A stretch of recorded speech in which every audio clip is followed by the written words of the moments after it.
Hi guys! Magandang hapon! Welcome back po dito sa Gandara SRU channel. And dito na naman nga po ako upang magatid sa inyo ng panibagong update and fresh happenings patungkol po sa TVJ and mga balitang may kinalaman po sa Itbulaga. Ganun na rin po sa loob at labas ng showbiz. Kaya naman kung hindi ka pa nakaka-subscribe dito sa aking channel, pindutin mo lang yung subscribe button and notification bell para mag-updated at una ka sa mga nilalabas nating balita.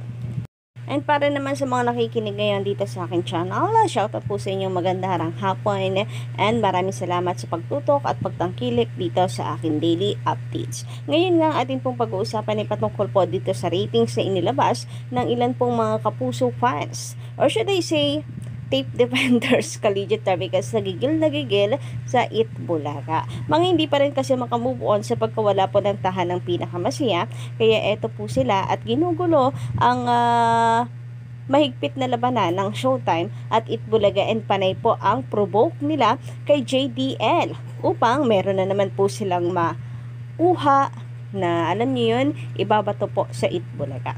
Diyan naman po sila magaling mag-provoke. But sorry na lang, masyadong matalino po ang TVJ para patulan sila. Anyway, eto na nga.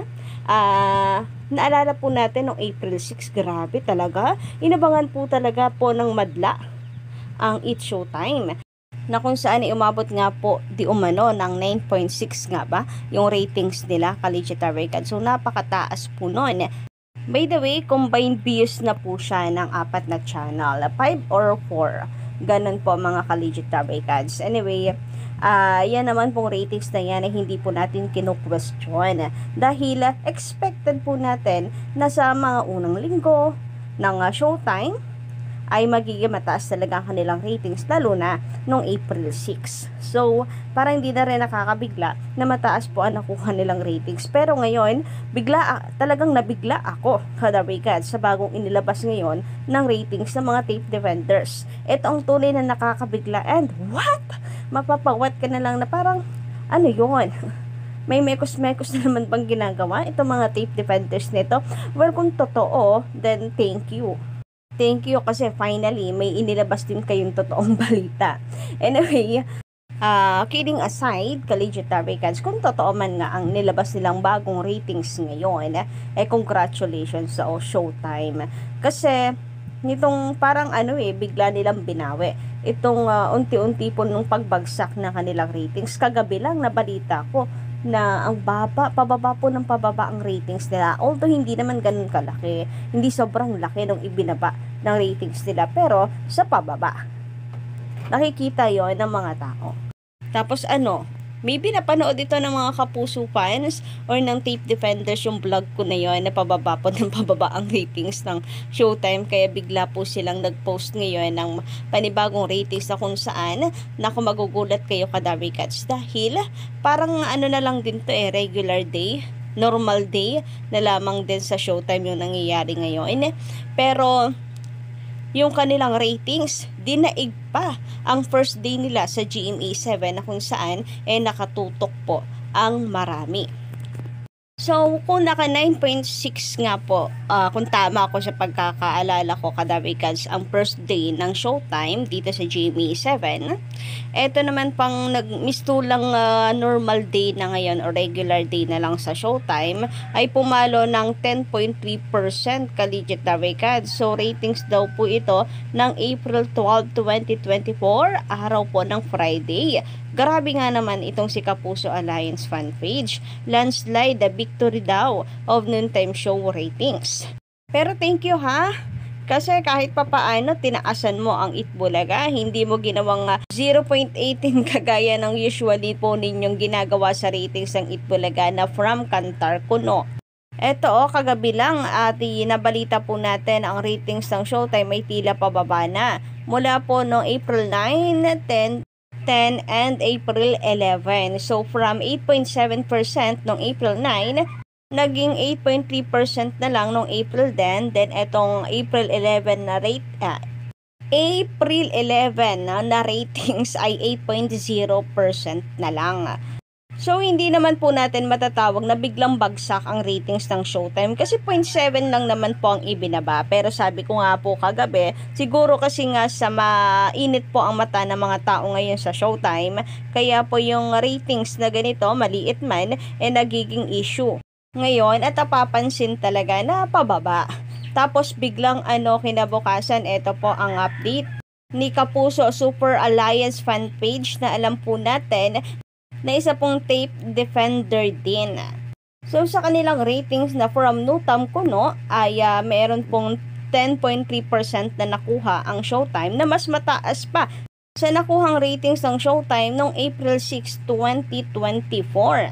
So gusto ko pong maniwala pero nakakaduda. Wala din po ako makitang iba pang sources na ganito ang lumabas na rating. Si Lion Hair TV, wala pang pinopost. Si King of, Kapamilya ba yun? Shows, wala rin po ako nakikita pang mga post. And yung iba pa pong mga naglalabas ng ratings, wala pa. Siya pa lang ang meron sa ngayon. So, paano natin masasabi na fake news or totoo po ang balitang ito? Kaya abangan po natin. Malalaman naman po natin yan kung fake news to o hindi, kung sakali po na may maglabas din ng iba pang TV ratings. Again, kung totoo, congratulations to Showtime. Anyway, sabi naman dito ni BOUX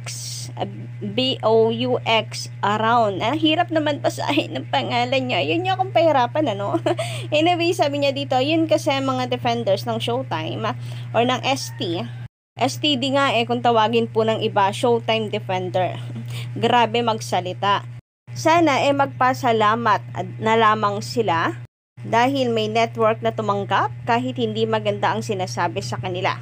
Magpasalamat dahil maraming views at mataas ang ratings. Huwag magyabang o magmalaki. Bumabalik kasi yon. Kaya behave lang mga fans or defenders.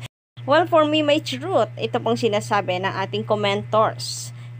Para po sa mga fans dyan, panatiko ng Showtime and nakikipanatiko kahit dating haters. You know who are they, Kadaver Gods? Bawas-bawasan ng pagyayabang. Bukod higit po sa pagyayabang, dapat pagpapasalamat ang pinapairal po nila. Kasi we all know kung ano pong pinagsasabi ni Vice Ganda before sa GMA7. So, dapat magpasalamat sila na after everything, after all of that, tinanggap pa rin sila ng GMA Network. At magpasalamat dahil after po ng ilang buwan mula nung nagka-rumble po ang mga noontime shows, nasa kulelat po ang Showtime. So magpasalamat sila na dadagdagan ngayon ang kanilang viewers. Dapat doon na lang po muna sila mag-focus. Kaso wala ngayon pa nga lang po sila nakakatikim ng victory. Nagyayabang na po agad-agad.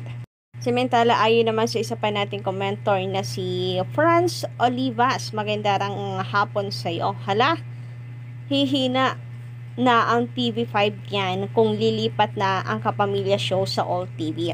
Well, actually, ang alam ko po, hindi naman lahat ng Kapamilya shows ay lilipat sa All TV. Kagaya nitong mga primetime teleserye nila, na malakas po dito sa TV5. Hindi sila lilipat sa All TV. Meron lang pong ilan, kagaya ng TV Patrol.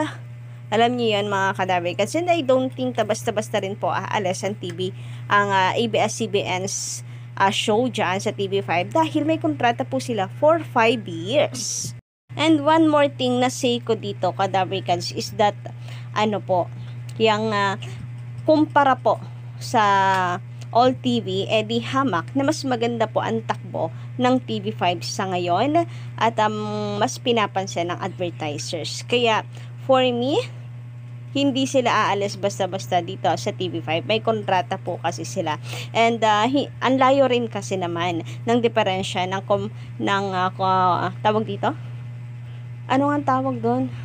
Collaboration ng TV5 at ABS sa collaboration ng GMA at ABS. Sapagkat ang TV5 wala pa pong artist. No? So wala pa pong maaapakan ng mga artist Kadaver kasi maagawan ng maagawan ng kinang, maagawan ng trabaho, 'di ba? Unlike dito sa GMA Network na may masasagasaan talaga.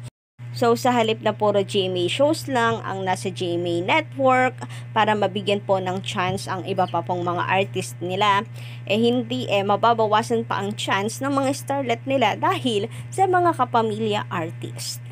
Kayo ba guys, ano po ang pulso nyo about that? Anyway, hanggang dito lang po muna aking update. Don't forget to click the subscribe button and notification bell for more updates. Salamat!